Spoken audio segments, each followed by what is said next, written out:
everybody. Welcome to another episode of Chad and Friends Beer Reviews. I'm Kevin Burns from thefoaminghead.com. And I think we're doing, I guess I would consider this a pretty high-end beer.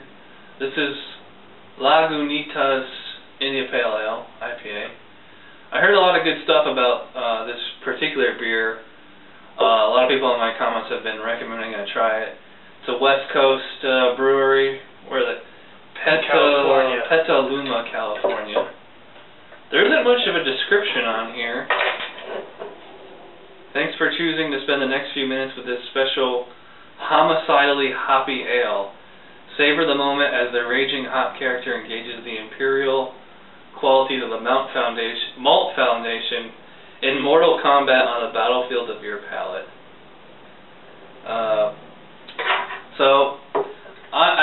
If you've been watching me for a while, you know I love IPAs. I'm a hop head. Although I think I take more to East Coast IPAs like Dogfish Head than West Coast ones. How about you, Kevin? I'm not necessarily a hop head, but I appreciate every style of beer. This IPA in particular pours kind of a semi-hazy, semi-clear, golden orangish color. Yeah. It looks like a little bit more yellow on the bottom, a little orange at the top. It's got a nice, real nice, frothy white head. Yep. Off-white. It's like floral, but it's like almost sugary even in the nose. Yeah, it's real floral, real crisp, real clean, a little bit of sweetness. Mm-hmm. You can tell it's bitter just from the... Really hoppy on the finish. Really hoppy on the body. Yeah. A little bit of caramel sweetness up front. A little bit of malt. But the hops are definitely the star of the show here. Yeah, it's very rich. This isn't as crisp as I was expecting. I was thinking something more with like an even crisper bite. This is one of the maltiest IPAs I've had. It's definitely malty up front, but the crisp, really dry, bitter hops come in at the end. It's a nice summer IPA because it's really refreshing. It's got a little bit of sweetness up there. I really like this. It's good. This is a great IPA. I mean, it's got the balance. It's got the huge hops in there. I mean, just monster hops. Yeah. It's got a little bit of sweetness up front, which I like to balance out the dryness that's going to come later. Yeah, I would definitely say there's a bit of a dry back in there. It's very rich. And it's actually, I'd say it's almost more sweet than tart. Yeah, it's definitely a sweetness, a little caramel sweetness. Yeah, I would agree with that. It's almost kind of creamy in texture. It is smooth, very smooth, almost a velvety mouthfeel. The hops get you at the end. It is pretty bitter. Yeah. Yeah, it's definitely bitterness to the end. I mean, I like it. I definitely like it a lot. I think it's really tasty. It's pretty drinker friendly though too.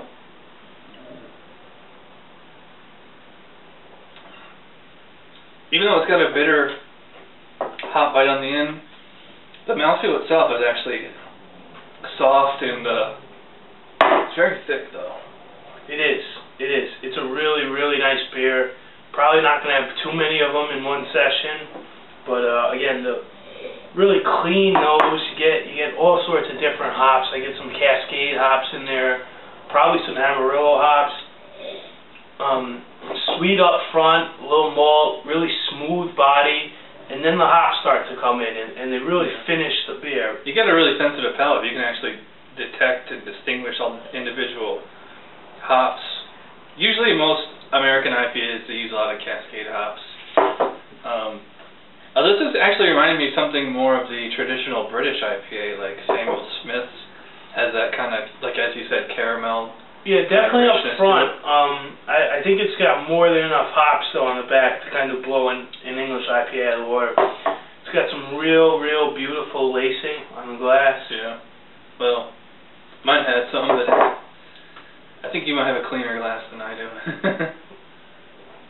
Yeah, I slugged mine down pretty quick. It's a really nice beer. I'm going to probably give it an 8.5, 9, somewhere in that category. Yeah, I'm thinking about...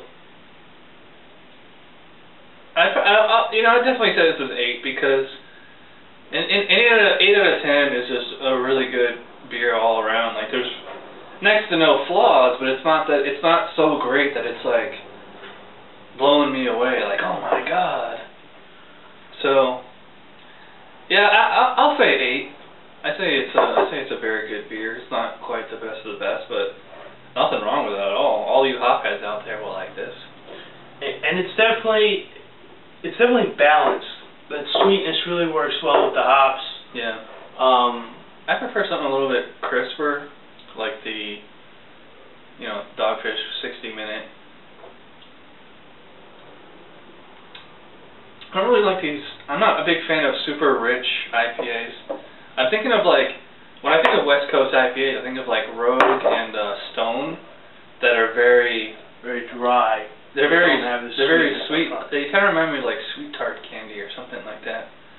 Very tart. Not quite as rich, but lots of hops in there. But oh yeah, I'm gonna give this a 9. The nose is really nice. It's really nice up front. It's got a real backbone to it, real punch. I like the mouthfeel. I like the texture. And a real nice finish to top it all off, a 9.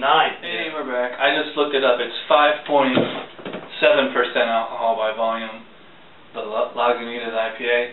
I was going to say, because as we were drinking, it doesn't really feel like that heavy of a beer. Certainly not going to my head or, filling me up or anything. Yeah, there's no real alcohol bite on it, so it's definitely a really, really nice, really easy drinking IPA. Yeah. That I really, really enjoyed. Yeah, nice session beer, as much as it could be, I guess. Again, I'm going to give an 8 to this Lagunitas IPA. Kevin, is your solid 9 now? Yep. Alright, so either way, it's like 2 thumbs up, so good beer. So that was it for this episode. Thanks for watching, and we'll see you guys next time.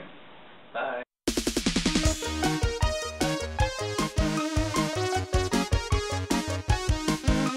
Somebody brewed it, Chad just reviewed it. Thanks for watching Chad's Beer Review. Trust me, the next episode will be a lot better.